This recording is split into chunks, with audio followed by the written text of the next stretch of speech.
Hi, I'm Gary Rubenstein, and this presentation is titled Eureka, 10 Teachable Moments from the History of Mathematics. Now, using the history of math in your classes has a lot of benefits. One is that it helps reach certain students who maybe aren't motivated by some of the other reasons that are good to learn math. Some students are history-minded, and this gives them just an extra little thing to like about math.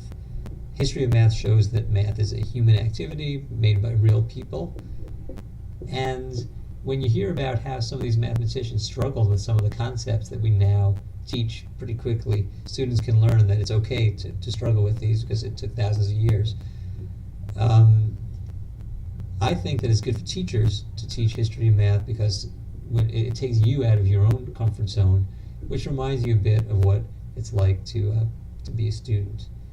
And finally, just for your own knowledge, as we teach things, we do want to know how these things came about, and it just helps you as a teacher know where you are and where you're going with these topics.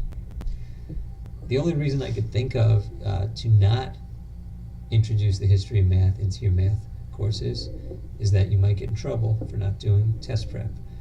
One day, perhaps, there'll be a state test that will have one question, and the one question will be this: what are, in your opinion, the 3 most beautiful math proofs of all time, and why? But that's not likely to happen anytime soon. So, but still, it's going to be useful to introduce it, and I'll show you some ways of adding more history of math into your math course. The reason I like to introduce math in this way is that, to me, of all the reasons to study math, the beauty of it is something that's sometimes lost. We try to convince kids that math is fun, or that it's useful, or that it's easy, and those are all things that can be true about math, depending on how you teach it. And we all try to emphasize the thing that we like most about math. But I like the beauty of math, and I feel like without the history of it, it'd be almost like teaching art. And if they only see this modern art, it's hard for them to get any appreciation for something like this until they first study the classics, something like this. And while every student knows some of the famous artists and famous writers and creators of the other subjects, like Shakespeare, very few students could name this person.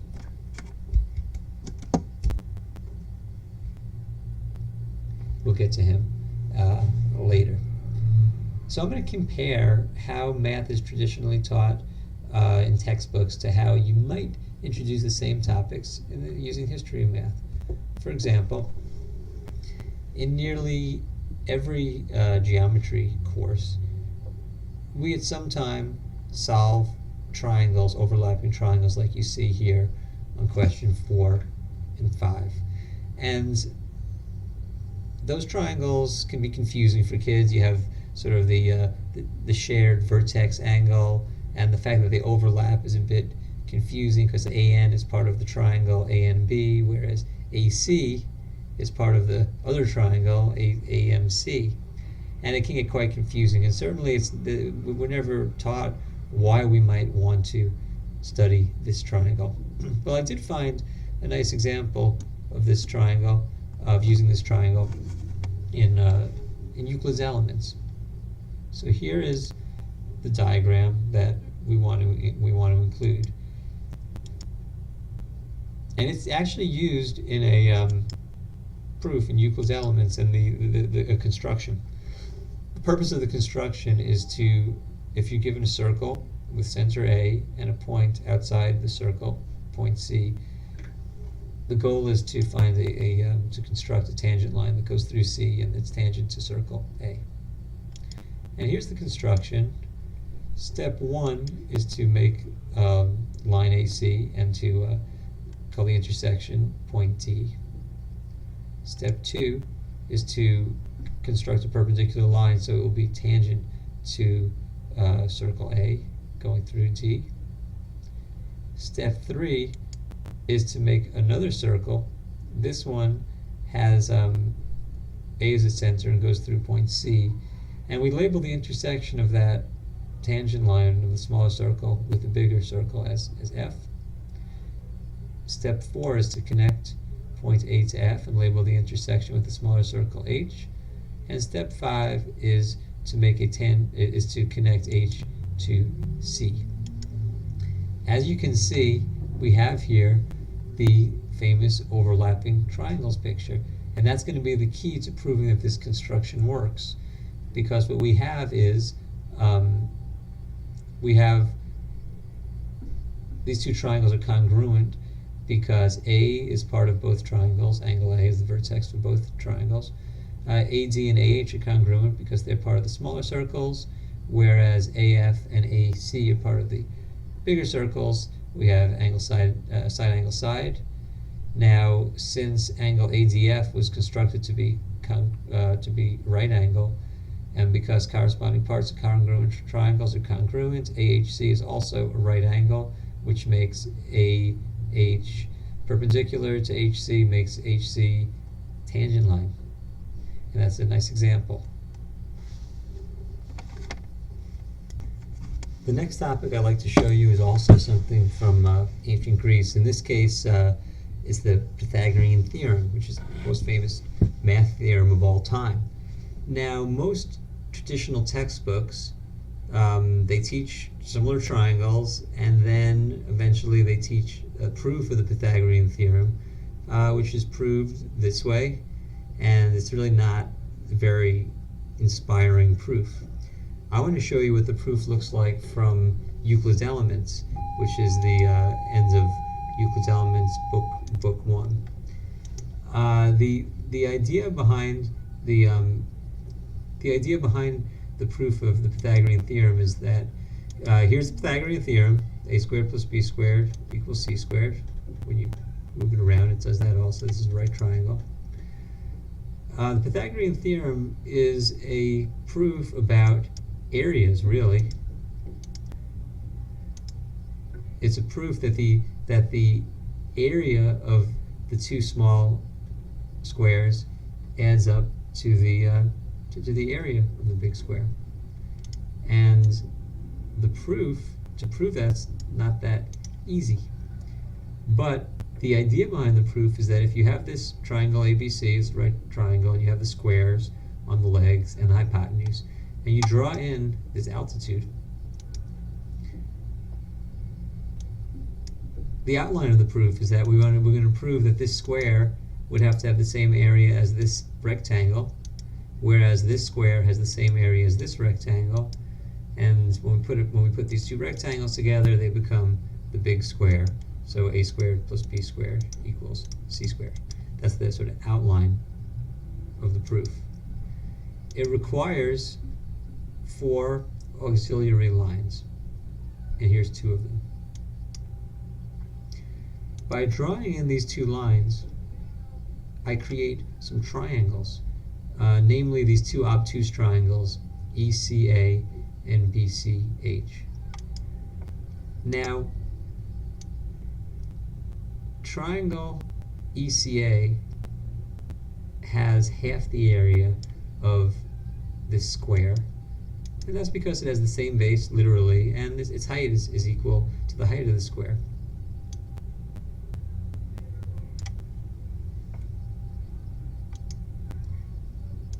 It's also true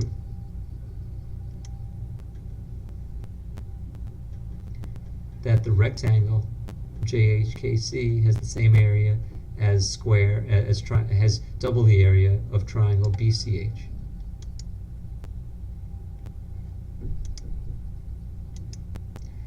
So if I could prove that these 2 triangles have the same area, that would make the square up here have the same area as the rectangle over there.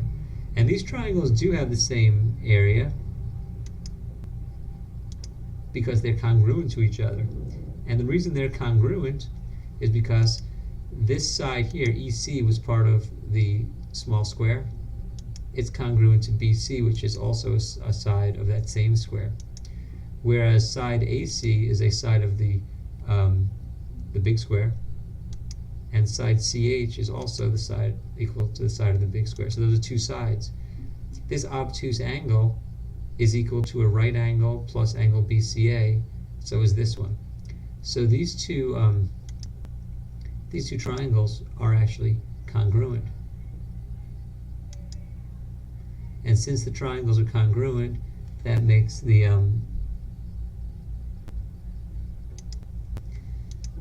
triangles are congruent, which means that this square being double one triangle and this rectangle is double the other triangle makes the square the same area as the rectangle. And we can do the same thing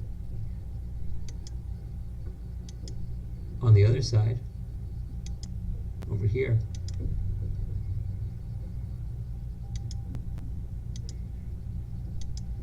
And we can show that this square here is equal to this rectangle here. And with that, we get a real nice proof of the Pythagorean theorem. And it's famous to people who study this stuff, but it's not presented that way in most textbooks.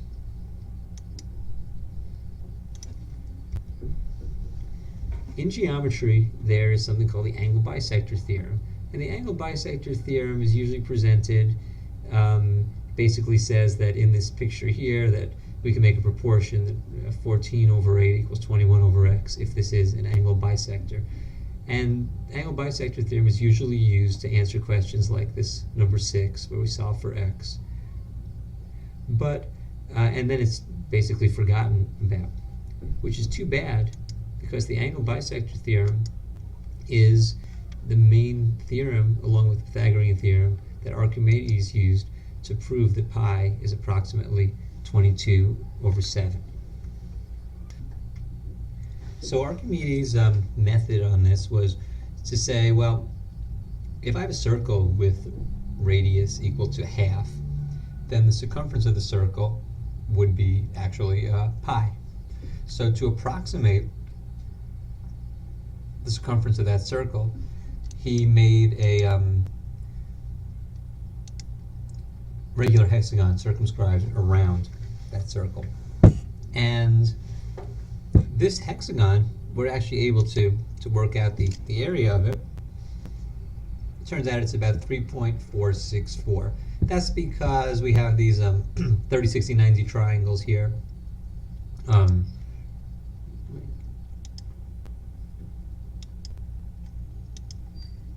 Regular hexagon is split into 6 equilateral triangles, and the equilateral triangles are split into 2 30, 60, 90 triangles. So if I know what AO is, I can use 30, 60, 90 rules to get the length of AC.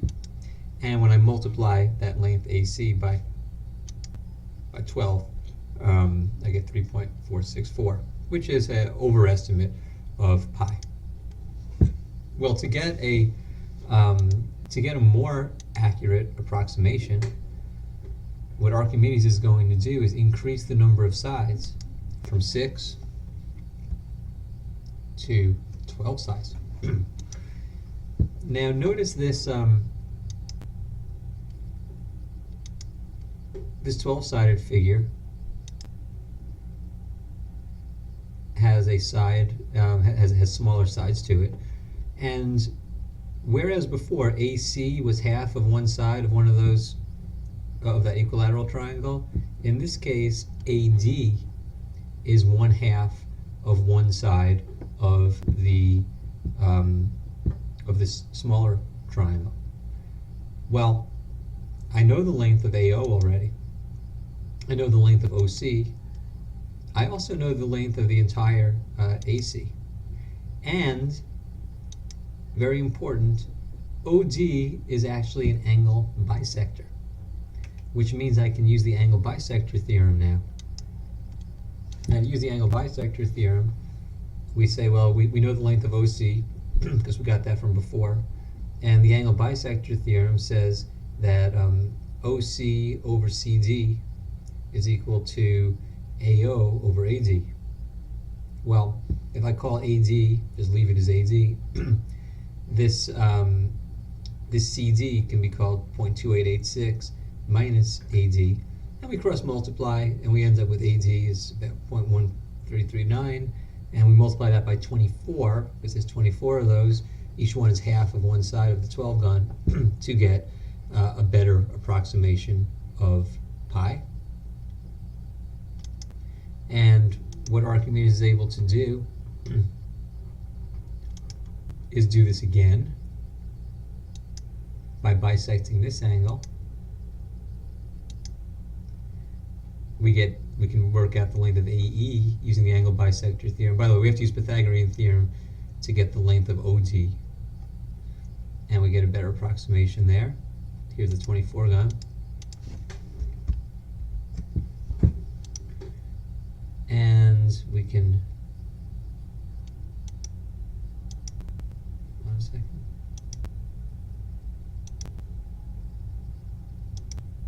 We can keep doing this. We hide this one. We make another angle bisector. And that'll be one length of one side of the 48 gun, which at this point looks just like a circle. But when we work out the length of AF and multiply it by 96, we get 3.14609. And ultimately, this little tiny triangle here, AG, is 1/2 of the 96 gun. When I multiply that by 192, I get this length. And that's the way Archimedes worked out pi, basically using the 30, 60, 90 rules to do the hexagon. And then to get the 12 gun, he uses the angle bisector theorem to get AD. Once he has AD, though, he has to use Pythagorean theorem to get DO in order to continue with this process. So that just gives you an outline. Many people tell their classes that Archimedes did this with a 96 gun, but the actual details most people don't know. And now I hope you see those a bit better. The next topic I want to show you. Oh, here's the 24 gun details. In trigonometry, we learn we learn these formulas: sine A minus B, cosine A plus B, all these formulas.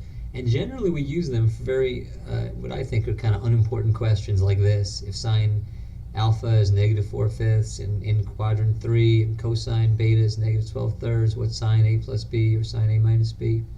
And it's not a very interesting way inspiring to understand these questions. Really, what I think is interesting about the formula sine A plus B is that they can be used to come up with the trig values.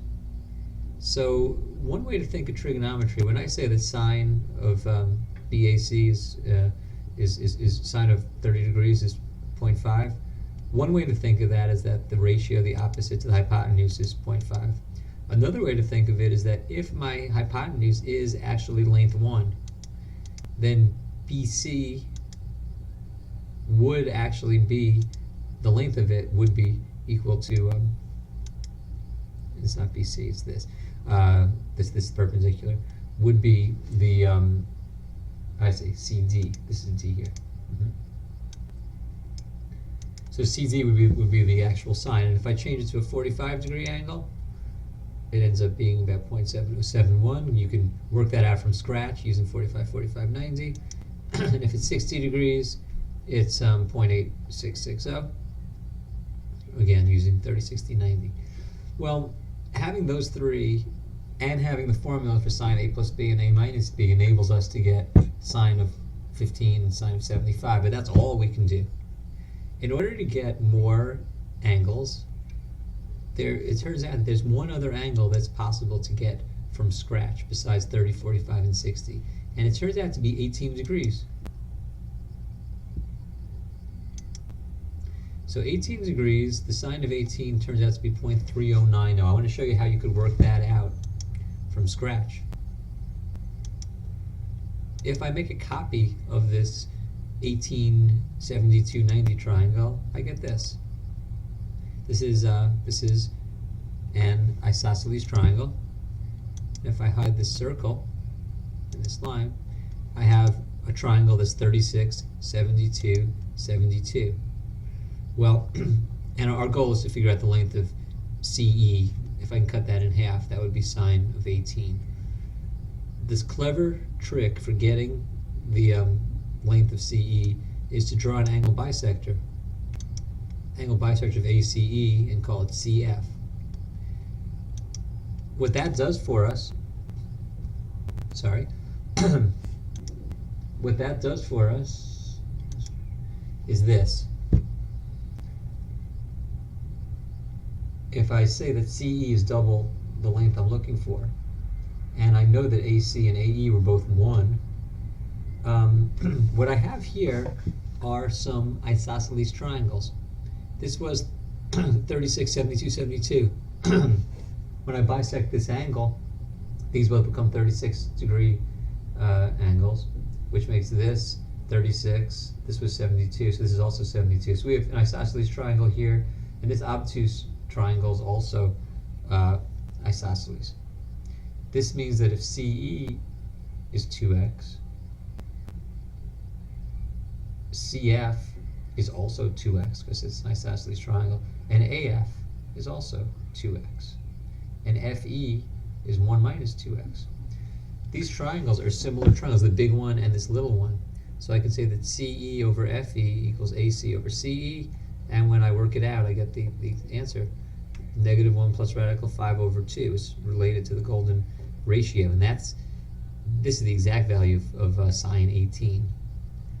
Well, with sine 18, you could get cosine 18, and messing around with, once you have 18 degrees, you can combine that various ways with 15 degrees, and it's actually possible, using the formulas that we've learned, to get an exact answer to sine of 3 degrees using this. If you work it out yourself, it ends up becoming this. That's an exact answer. And actually, that's the only, you can only get multiples of 3 using these formulas to get exact answers.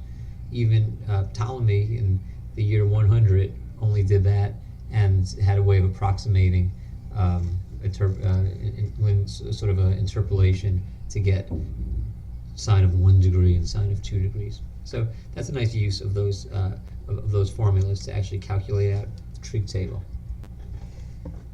In trigonometry, we also learn the trig identities, and we memorize the 8 main trig identities. We give a justification maybe for sine squared plus cosine squared equals 1, and maybe a justification for tan theta equals sine theta over cosine theta. But after that, these next 3, the reciprocal ones, are just memorized, and these other ones are sort of based on these. Maybe you divide everything through by cosine squared, and you end up with this one. A question that most people don't know the answer to is there some reason for these reciprocal identities, and is there an easier way to understand the trig identities besides just sort of memorizing them? Well, in studying this, I learned that there's a geometric way to understand the trig identities that I think you'll like. Here I have an angle, and here's a unit circle, and the sine, this is a unit circle, so the sine I'm going to think of as actually the length of this perpendicular line here. By definition, that's what sine is. It's actually half of originally it was a chord going all the way from D to F down to here. Ptolemy called it the table of chords, but eventually we started working with this right triangle, and we call this the sine length df. Well, tangent, the word tangent is used in geometry, and it actually means the same thing as it means in geometry and trigonometry, because if I draw a tangent line from B, I get this line segment. If I draw this one in also, I have a secant line and a tangent line, and those can be our initial relationships. Sine is this line segment, tangent is this line segment, the tangent segment here is secant. And here I have my 3 lengths, and if I change the angles, those lengths change also. Just from this, it's kind of neat. You can see why sine stays between 0 and 1. You can see why tangent can get quite large. And you can also see a trig identity, namely that 1 squared plus tangent squared equals secant squared. secant's the hypotenuse. So with that, you can always never get those mixed up, you know, which one goes by itself on the right-hand side. Now, missing another identity I could mention here because of similar triangles would be tan over sine equals secant over 1, which isn't a commonly used trig identity. We could derive it there. Now, to get the other 3 trig ratios, if I draw a perpendicular line in,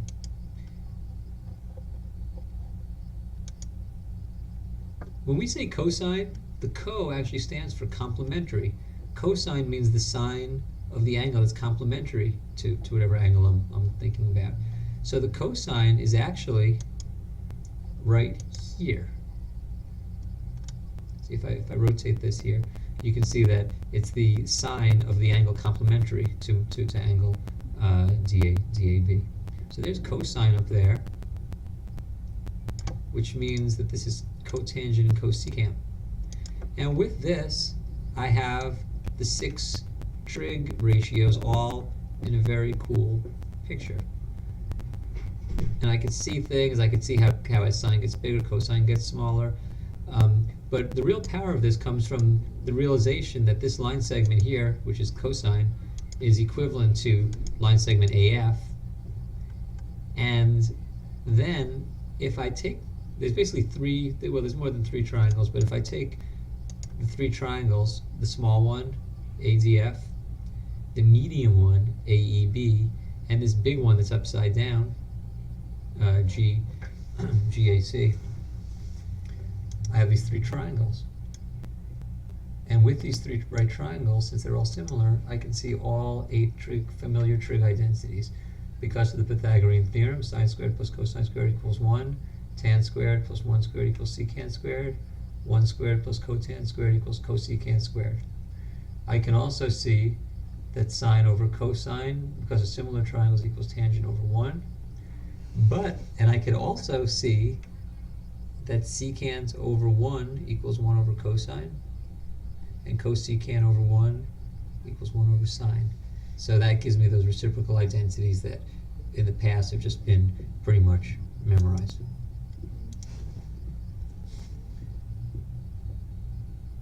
In pre-calculus and in other courses, we sometimes graphically find roots to an equation. So here's an example: cubic x cubed minus 3x squared minus 5x, and on the graphing calculator we graph it, the equation, then we graph y equals 0, we find the 3 intersection points, and that answers the question. But it's really cheating. If you can draw this thing, then you have to already know the roots to be able to draw it accurately, unless you're using a graphing calculator. So it seems not very practical. Well, I want to show you how Descartes had a clever idea for finding graphical roots. You know, we do this in algebra a lot. We get 2 simultaneous equations, and we solve by graphing and find this intersection point. But then we learn the algebraic way, so it seems pretty pointless to solve graphically, because you have to get very lucky for the 2 points to intersect at a nice point with integers. So we learn how to solve algebraically, and then we never solve graphically again. But there is a situation where we might want to solve graphically if we can, and where it might be better, and that's if it's the only way that we know how to do a certain question. Descartes had a clever method of solving equations by intersecting curves. And he wanted the curves to be as simple as possible. So here I have y equals x squared minus 6x plus 8. I could graph the parabola, x squared minus 6x plus 8, and find the intersection. With the x-axis. There's something cheating about that, because if you could make a parabola, then you have to be able to know the roots to get the parabola. So Descartes had an idea, which is this. He said, what if I intersect? He figured out a way of solving this equation, not with the parabola, and the x-axis, but with a circle and a horizontal line. And he always made the horizontal line square root of whatever the constant was. And he made the circle so that its center was at 0 and half of b, and its radius was equal to half of b, absolute value. And when you graph these, you also get the same two intersections. It's pretty neat. If you plug square root of 8 in place of this y, it becomes the 8 that we want here. Whereas if you expand this out, you get x squared minus 6x, which I want, but I get this plus 9. But that gets canceled out with this plus 9 on the other side. But Descartes goes beyond that.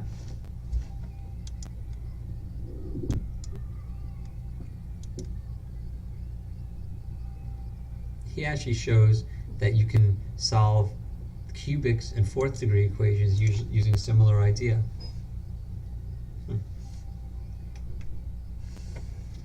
That's not how I want to do it. Hold on.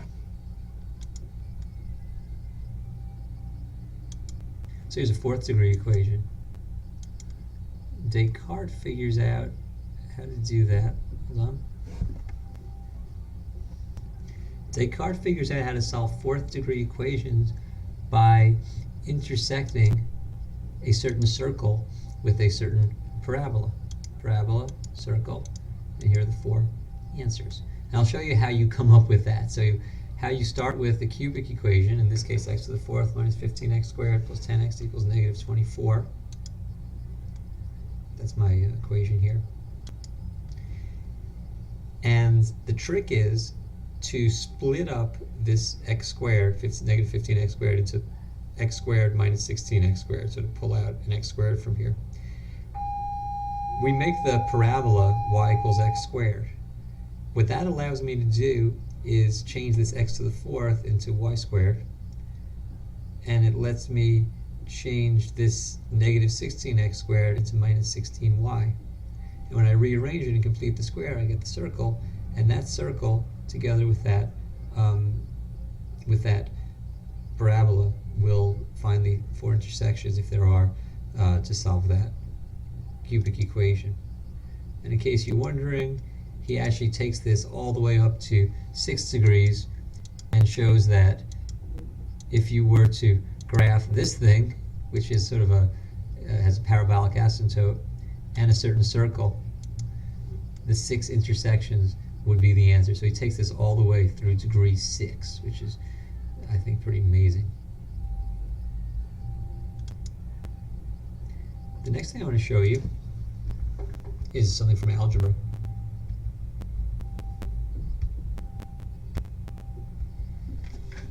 In the 1500s, someone named Cardano worked with his student and figured out how to solve the general cubic equation. And solving the general cubic equation is very difficult, and most people nowadays don't really know how to do it. But it starts with a solution to something called depressed cubic equation. So for instance, this equation, y cubed equals 9y plus 12. That's a depressed cubic. It doesn't have a y squared term. And the idea that they came up with is that if we say, well, y is some number, so let's break it up into two things, a plus b. That means that y cubed would be a plus b cubed, which if you expand binomial expansion, you'd get this. The first two terms of this both have a factor of 3ab, and if I factor them out, I get this. And by just pure luck, really, what's left when you factor out the 3ab's is a plus b. But a plus b is what I had for y, so I can replace that a plus b with y, and I get this. Notice how much this looks like this top equation, this depressed cubic. If I could find a and b so that 3ab equals 9 and a cubed plus b cubed equals 12, then a plus b will be my answer to the equation. So I take this 3ab equals 9, divide both sides by 3a, get b equals 3 over a, substitute that b into this equation, and I end up with a 6th degree equation, but it's a 6th degree equation that is a quadratic, really, a to the 6, a cubed, constant, and it actually it actually factors to a cubed plus 9, a cubed minus 9, a cubed minus 3, so a ends up being equal to the cube root of 9, or the cube root of 3, and b is the other one, and this is the answer to the question. And that works, and it leads us as an epilogue to something kind of surprising. Oh, first I should mention, what if it's not a depressed cubic?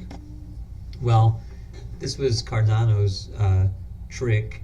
If you have a general cubic equation and you substitute y minus b over 3a in place of x, that new equation, the y squares will always cancel out, so you end up with a depressed cubic. Little trick. Anytime that you sort of shift a curve over, all the coefficients change, and this is the special shift that makes the y squared equal to 0. And once we get our answer from before, same cubic as before, x was really y minus 1, so if y is this, this might need to be a minus, not a plus. Negative b, yeah, I think this is minus. I'll have to check that and fix it in the actual presentation.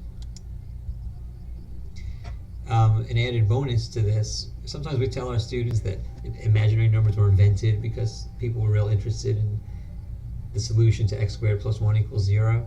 It turns out at that time in the 1500s they really didn't have much interest in that question. But they did have interest in this question. X cubed equals 15x plus 4. We know the answer is 4. 64 equals 60 plus 4. But when we run it through the depressed cubic process, it ends up becoming this. And that negative root 121 really bothered people. Someone named Bombelli took the leap of faith and said, what if the square root of negative 1 times the square root of negative 1 equals negative 1? And essentially we figured out that this thing on the left is 2 plus square root of negative 1, and the thing on the right is 2 minus square root of negative 1. If you cube that, if you cube 2 plus square root of negative 1, you get this. And when you add them, you get 4. And that's why they invented or discovered, depending on how you look on it, imaginary numbers.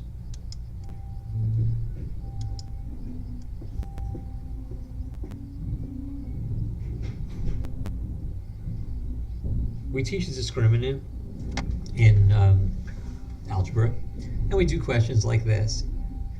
Determine the nature of the roots, and then 59 and 60, find the values that make the discriminant equal to 0. It says here, find k, so that it has exactly one solution. So I'd like to show you how Descartes used a question that's kind of like these 59 and 60, find values of k that make an equation have just one solution, in order to find derivatives, the slope of the tangent of some kind of a curve. I'll take you through what the idea is. So here's y equals x squared, and here is the point 3, 9. And the question is, what's the slope of this tangent? And we know nowadays that the answer is 6.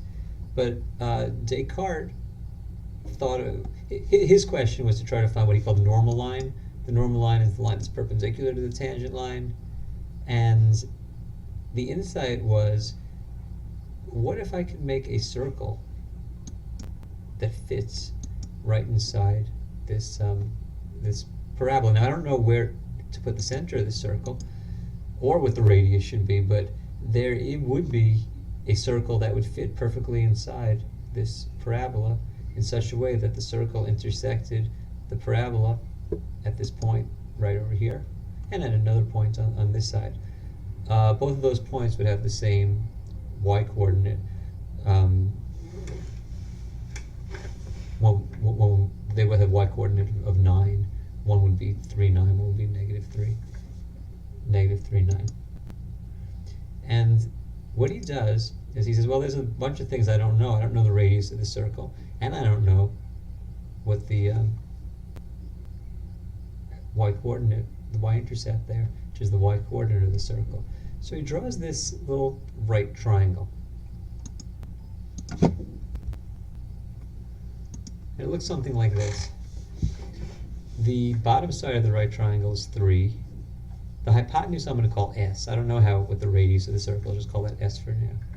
And the since this point here is 3, 9, this point here is 0, 9, which makes the vertex, the y-coordinate of the vertex, if it's v, this little tiny side is v minus 9. Now, one relationship between S and v is that because of this right triangle, S squared equals v minus 9 squared plus 3 squared. That can be simplified to S squared equals v squared minus 18v plus 90.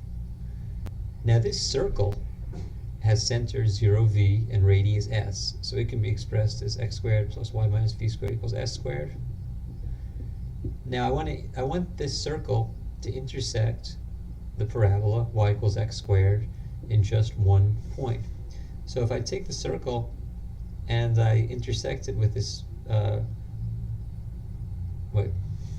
s squared is here and it's in this equation also, so I can combine the two equations and move everything over, and I end up with x squared plus y squared minus 2vy plus v squared on the left, and on the right I get this s squared becomes v squared minus 18v plus 90. Now, since y equals x squared is my parabola, I can change this x squared into a y, and I get this. Now I at least only have 2 variables. Before I had 4 variables, v, s, x, and y. Now I just have v and y. The insight is I want to find the v value so that the parabola circle intersects the parabola at just one point. So when I rearrange this in this way, so it's y squared, here's a y, and here's where discriminant equals 0 comes in. We want this equation to have just one solution, just one y value. Set the discriminant equal to 0. This is b, this is c, so b squared minus 4ac equals 0. Now I don't have any y's in the equation, I just have v's, and I solve for v, which is 9.5. And once we have that value for v, we're able to find the slope of the line 0, 9.5 to 3, 9, and then finally negative reciprocal becomes the slope of the tangent.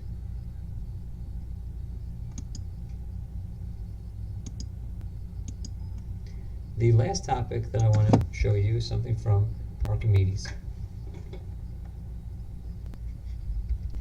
The final thing I want to show you is how Archimedes came up with the familiar formula for the volume of a sphere, 4/3 pi r cubed. And he bases it on what we now call the law of the lever. What this means is if two weights have the same, if two things have the same weight, they'll balance if they're on a fulcrum so that they're equally spaced from the center. But if one weight is bigger than the other, like this, they can still balance, but the smaller object has to be further away from the fulcrum in such a way that the product of the weight, which is this weight times this length, which is GA, has to equal the product of the other weight, which is in this case like the area of the circle. We'll think of as how much it weighs times the distance it is from the center. So equal, and here much smaller, but also much further away. This also works in the other direction. If I know the two numbers, for instance, 2 times 6 equals 4 times 3, that's a mathematical fact. That also means that if I have something that's a weight of 2 and it's 6 away from a fulcrum, and it's something that's a weight of 4 that's 3 away from the fulcrum, those would balance each other out. So here's what Archimedes does to prove the familiar formula for the volume of a sphere. So here is Archimedes' process. He draws a circle, diameter AC, And on AC, he makes two squares, one with AC's the bottom side, one with AC's the top side, to form this rectangle. He also makes these diagonals of the square from A to this corner and from A down to that corner.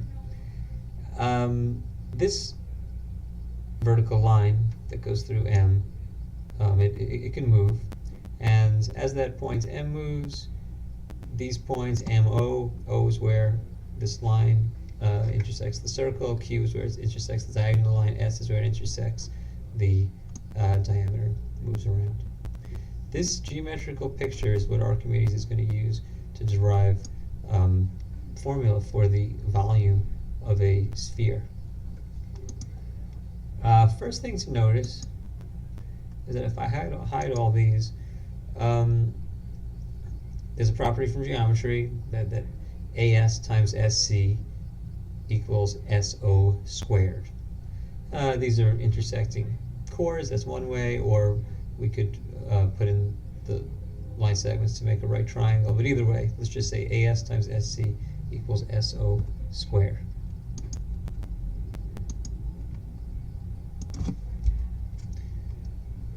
This is times. AS times SC equals SO squared.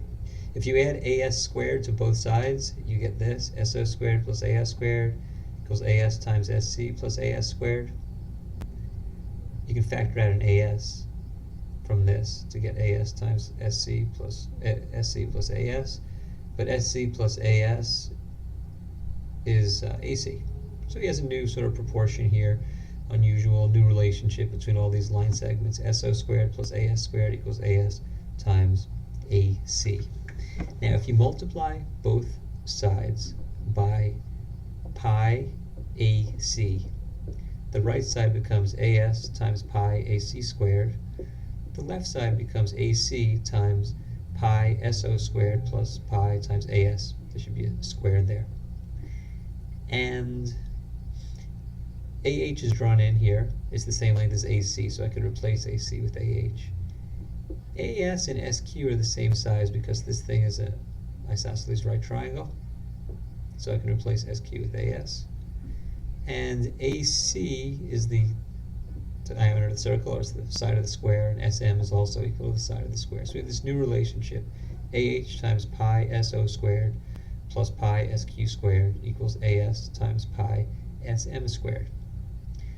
Well, this has a pattern to it, or it has something going on here where we have something times something else equals something times something else.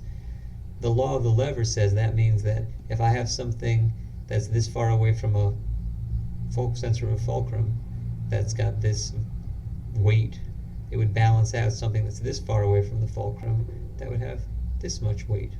Well, let's see how this plays out.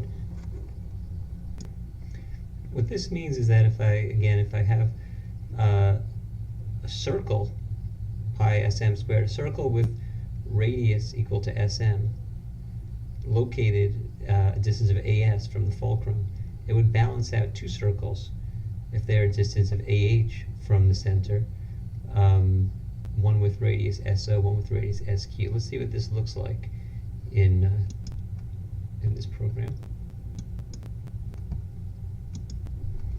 So here's our situation. Again, we have that relationship, and we can move this point S around. We should be able to.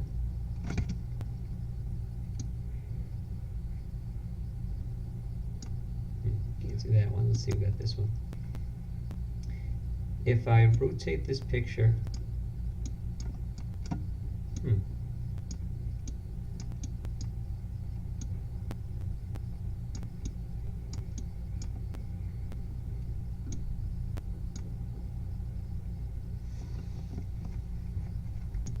okay, this should be better.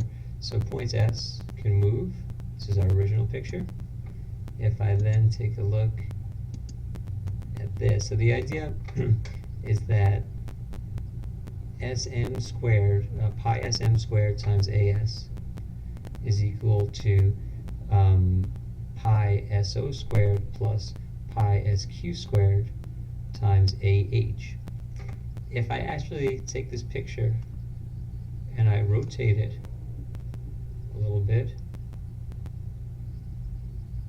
What this means is that this circle, this big sphere, this sort of vertical, located at AS from A, would balance out these two circles. This circle is the same radius as SQ, and this little circle is SO. And watch, if I move these circles, so this circle would balance out these two, and this circle would balance out those two, and this circle would balance out those two. And all these circles together, each circle in this cylinder would balance out these circles. It's alright. Balance out these two circles. And when we put it all together, it ends up looking like this. The cylinder located over here would balance exactly the sphere and the cone. Well, Archimedes already knows the formula for volume of a cylinder and volume of a cone. But he does one last little trick, which is this cylinder's center of gravity is right here, at basically half of AC. Whereas these shapes, their center of gravity is at AH, which is sort of twice as far from here. So if I move this cylinder over so that it's at AC, I would now need 2 of each of these guys to balance it out, and it would look something like this.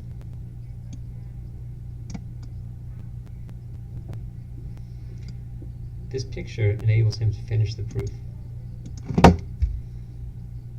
Because if I come over here, 2 spheres plus 2 cones, this left picture, is equal to 1 big cylinder. But, so 2 spheres, he doesn't know what those are. But he knows that the volume of the cones is 1/3 pi r squared, where r in this case is actually the diameter of the circle. And the cylinder is pi r squared h. These little boxes should be time signs. And using some algebra, he ends up basically solving for volume of sphere, which is 4/3 pi r cubed, the famous formula.